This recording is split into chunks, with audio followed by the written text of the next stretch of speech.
Hello, I'm Kathleen Rooney, and you might remember me as the author of Lillian Boxfish Takes a Walk.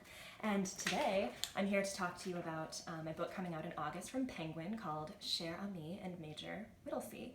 And before I tell you a little bit about this title, I just want to say hello to librarians. It's an honor to get this chance to speak with you remotely. I had my first job ever when I was 15 years old at the Woodridge Public Library in Woodridge, Illinois. I was a library page, and I loved it. I loved getting to talk to the librarians, to be surrounded by books, to get very good at the alphabet, shelving, and so it was always a dream of mine that one day I was going to have my own books among the holdings of libraries. And so now, thanks in large part to the work of people like yourselves, my dream's coming true. So this book, Cher Ami and Major Whittlesey, has that title because it's about two figures. One is Cher Ami, who you can tell she's a pigeon, a heroic messenger pigeon. It's based on World War I, so it's a true story. So kind of like Lillian, I've taken these two figures, the second of whom is Charles Whittlesey, who is the soldier involved in the story here. And they used to be super famous at the time of their lives, but sort of gradually they've become forgotten. And so sort of similar to Lillian, I wanted to kind of turn the spotlight back on these individuals and sort of see what they had to show us today. And so just very briefly, I will say that what they did was so important that Cher Ami now is in the Smithsonian.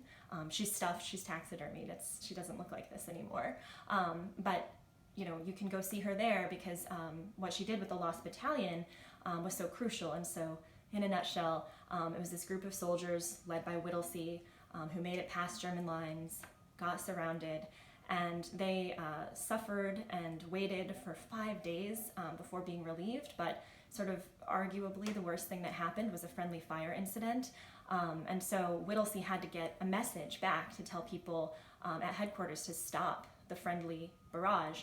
And so telephones were not reliable, two-way radio didn't exist, their runners had all been captured or killed, and so pigeons, actually, I think a lot of people don't know this, were one of the best ways to get messages conveyed in World War I. And so Cher Ami is the pigeon who saved the Lost Battalion. So I think, you know, the book doesn't just focus on that battle, it sort of has this A-B structure where you hear from Cher Ami, first person, Charles Whittlesey, and it kind of shows how they got to that point, and then how after that they tried to kind of recover their lives in the aftermath.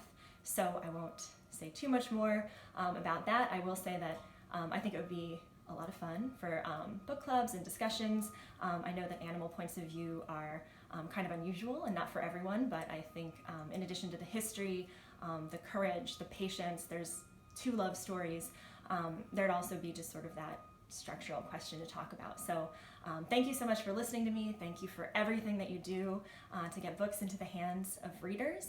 And I don't have copies of my book yet, but I'll just sort of leave. I do have this this pigeon mask. I'm really into pigeons, and so just to leave you with an image, Cher Ami and Major Whittlesey.